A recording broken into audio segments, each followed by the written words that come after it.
Hello Zimbabwe and welcome. My name is DJ Sparks. Tripana apa patokegera nyaya dzakasiyana-siyana dzinochitika mativi mana ose enyika yeZimbabwe.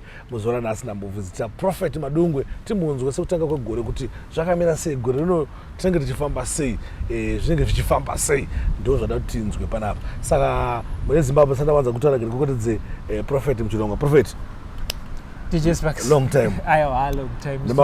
Nemakurokote goredzo. Aiwa, ndedu tese. Urise upenyu. Upenyu right. Mimi ndikunzwa kuti munopinda zvakanaka. Aiwa, ndakabikisira makapinda neback to my journalist to basa. Pese waneta back to. Aiwa, izvi takapinda zvakanaka ende Mwari akutichengeta. Kubva panakabva kunoku Prophet. Pana zvinhu zvakawanda zvakasara zvakaitika. Zvokuti ndashaya kuzva kuti zviri kunyadzofamba sei. So I think ndasina mukana ndibugara nepasi kumbotsanangura some of zvinhu zvazvo zvichiitika. But nechekutanga ndinoda kuti nzwe gore makapinda zvakanaka here. Aiwa, ndakapinda zvakanaka. Aiwa, zvese ndakagwinya fit. Saka gore rino rakamira sei? Ndimunoona kana ndimunombokwidza kumusoro muchimbosangana. Alright, gore rino takadiscuss a lot of matters about the three nations, Zimbabwe, Israel and the United States of America. Takanyanya kudiscuss ndechekuti God wants to return peace to the earth. All right. There is no peace on earth right now. Wars awandisa, instability awandisa, insecurity yakawandisa. So that was the matter yenyanya kuhasla kuti we need stability upon the earth, even in Zimbabwe and everything. So ndonye takanyanya kufambira. So Prophet was in heaven recently.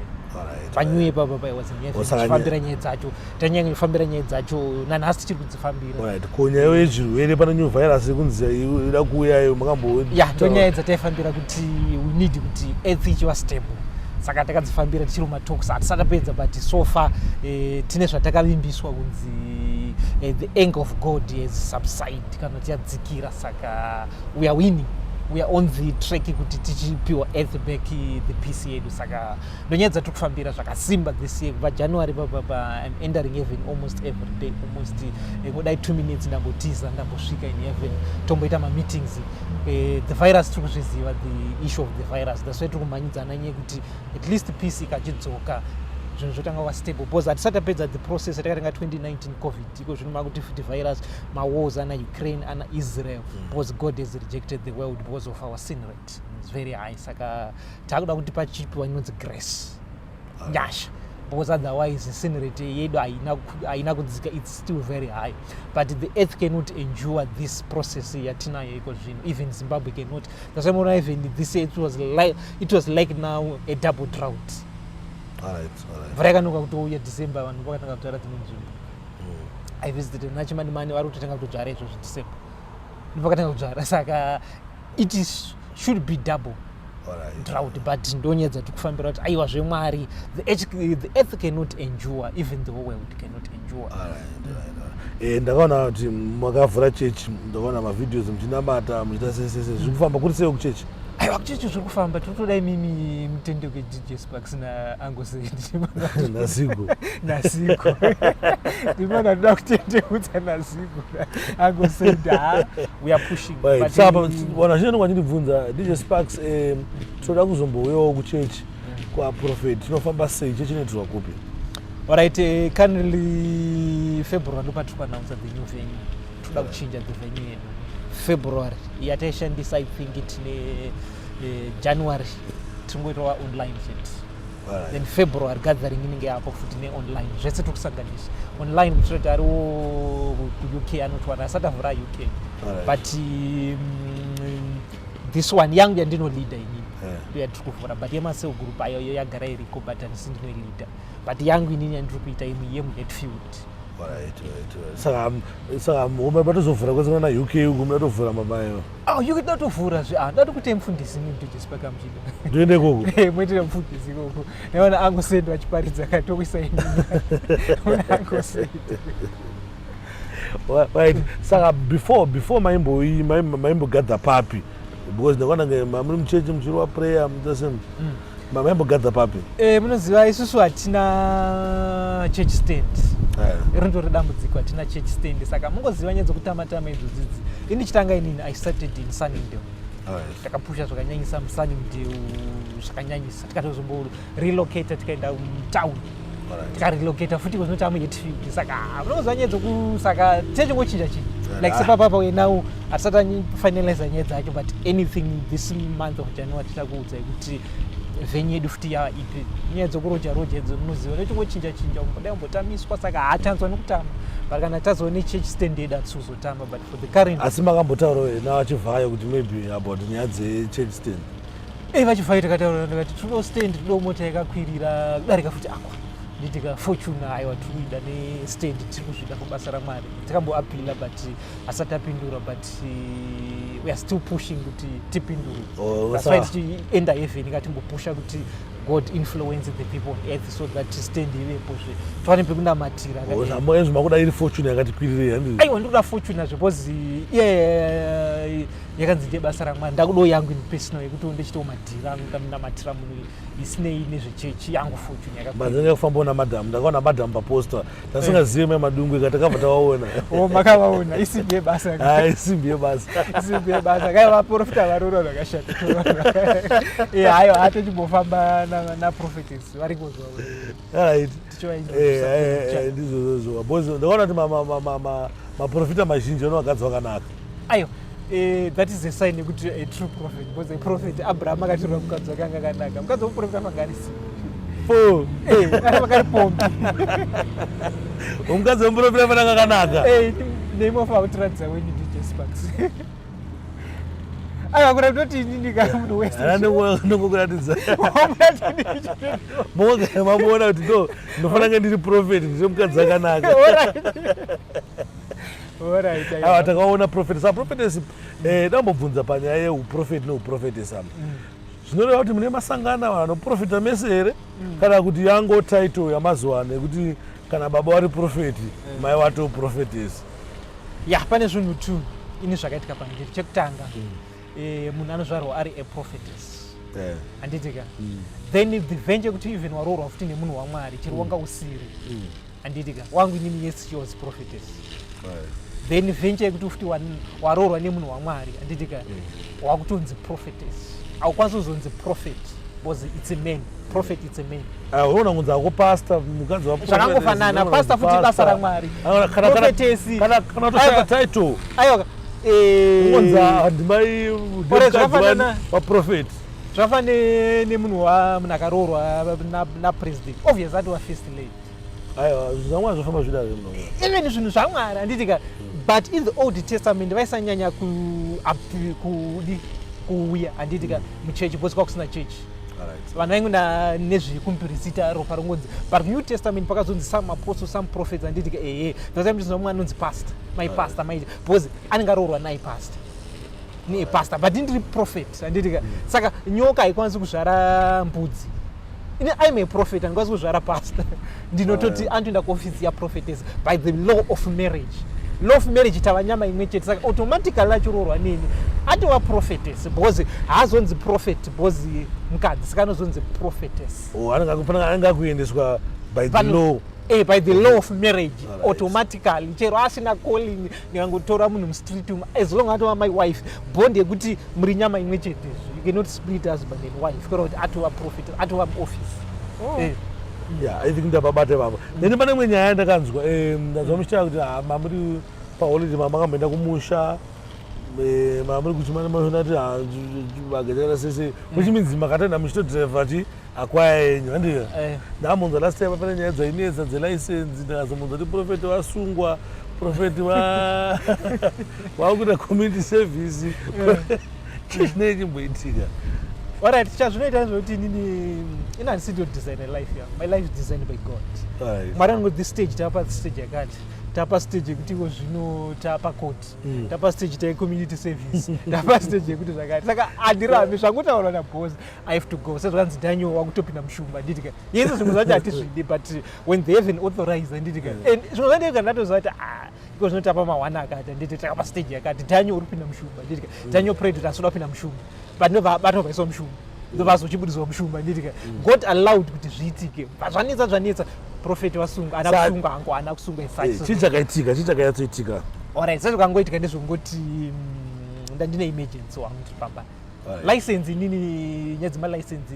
ndakatanga 2007 about katora provisional ikashaya mari zvikazamba zvikaramba 2013 ndikatora futi provisional munoenda kuvit vanonokupai mari kodzariwa zvikaramba provisional ikaexpire futi ikapera mota isati yamunoti akwaya nditika November last year ndaitoita malessons emota driving school ndaitoita November wese but kuti ndichinopinda kumadrum mari dzacho papadzi vandamira mota ndobva yauya. I was a driver, even I'm a qualified mechanic.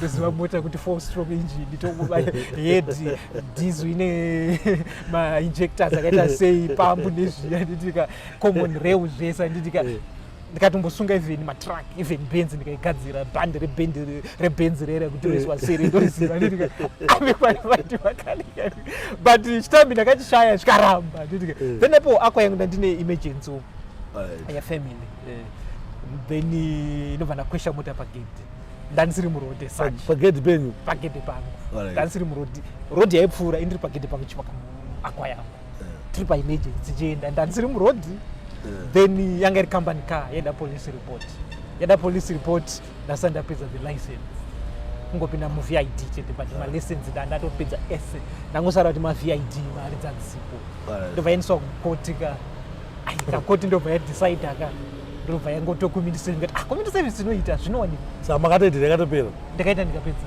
ko saka izvi license yapo iri license rapo aiwa zvese nereplastic racho sure nereplastic bwaziona Prophet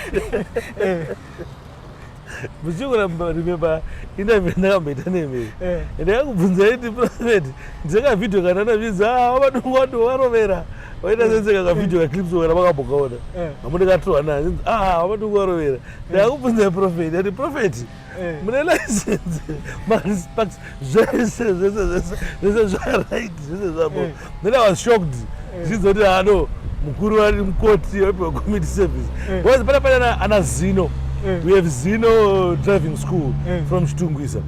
I want to kubatsirai kana musana mana andika what did you spark star ana Zino andika ndotera ana Zino andika kuti ona Prophet Zino manje ka munhu akatonditisa manje inozi drive zona vari panext nepanext ndaitori naye Zino titoita Zino adomziva zvemota dzake dzese achitodudza nyaya dzake Zino ndandinawo saka Zino ndo panext nepanext bvandaita asi zvaita zvibva zvaita ngoti vanhu pandakaposta wani pamasocial media unini provisional zvese tikazoposta one even license right provisional magara munare kubva 2027 provisional ndakaita akasikaperi even license ngoti timboona kuti mufoni richirimo iromo boys takuriona boys haididika ngasepa ndakayamba kakoti zvese tichesipaki zvese zvabo ndinayo license yangu ndochi this is the license. This is the license.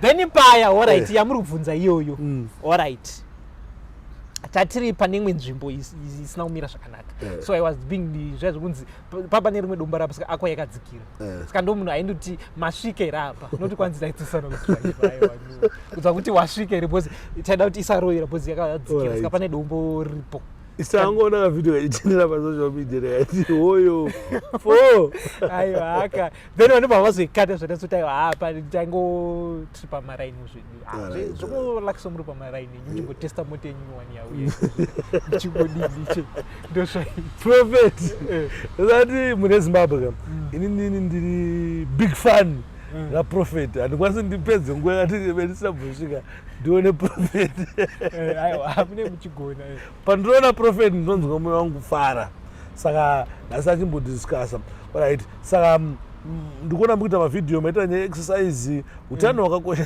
chii ndaona muita nyaya kuti anofanira kuexercise chimhanya chimboudzai vanhu nezveutano utano moziva kuti haini ndiri munhu ari physically fit fiti chaikuti zvazviya zvokutibhakira chaifamba saka fitness handitika vanhu vafunza kuti utano hunouya nekunamata utano does not come by praying unodya chikafu chakanaka maexercise una kugwinya so nyaya dzekuexercise handinomhanya chaiko chaiko bhora chaiko ndinotsika chaiko chaiko kuti ndotoda Messi chaiko vana Ronaldo vaita vana saka utano hauuyi by prayer utano unoya uchibhena mafats especially chikafu chatakudya mazuva ano chiri modified chakawanda chinonzi GMO chakawandisa hachisi original saka machemicals anenge achiti affect that's why even lifespan yedu yadzikira because hatisodya chikafu chiri original saka for you to survive kuti uve neutano haufa kutoexercise zvakasimba walk vanhu vekumusha vanofamba netsoka vane utano dhasamchona bvunzo saka zvakatokosha whether uri webhora usi webhora uri musoja uri chimunhu wese physical zvesvimuzvina varungu vanorowa mabhaiki ndenguva yatombosiya akapamba nimborova netsoka chaikumbo rova kana kuti masports chachayo aiwa haini sport ndakaura masports ezini masports chachayo andi wakati simbe masports saka inyaya yeutano chete kuti prayer unogona une prayer uri a prayer warrior but uri muna asina utano because I was exercise so ndapedza kunamata paipai aiwa mapress up totorova chaizvo satirova nebhora kaisa saka totorova chaizvo fitness chaiyo yekutoziva zvese kuti aiwa pane pachirova fitness chete aiwa kusimba ndakasimba aiwa hai ndakagwinya zvakunonyatsouzvinzwa kuti ndakambopinda boxing munoona kupedzera iwe nokuti anzani gorimbo munoona kumudonhedzera ndikambotraina mbozva kuti ziso remunhu rinonangwa sei munomupedzera kumechi plus gorimbo mazana ekuroveka abva kurohwa madezagorimbo ndokunambomuroya bozi gorimbo aityisa madhezi angaita se aikohwina chete ona takakurohwa apakarohwa kasakachimenetsa manje unogona kufukidzira kuti style anogona aiupgrade akutoigona zati ndinoidhifita sei ukarora wakafira mahara saka unotsvaka yako style kuti unomudhifita sei because yari kuda kunge atoexercise kuti akutozati ndinoidai saka unozofira mahara da kutendai Prophet mune Zimbabwe ndanina Prophet da kutendai Prophet muchine mashoke kupesira mungaudza mune Zimbabwe uye zvimwe maudza kuti pasocial media munobatika mapages akaita sei January ndiri busy. It's a month of visiting heaven. Aiwa ndogara ndiri kudenga always. Saka ndechingoenda kudenga tikuapila nyaya yeearth.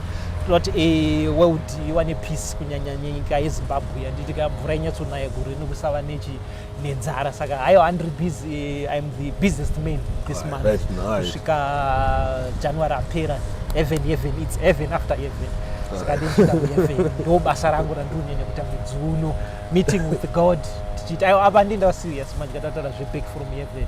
Aiwa exercise techingodzisa vanhu kuti itai utano nditika bata serious zvazvo. Nangona kuona kuti heaven after heaven. Heaven after heaven. Aiwa ndichibvako ndichitodzokera futi ndisati ndasvika ndichitodzokera futi.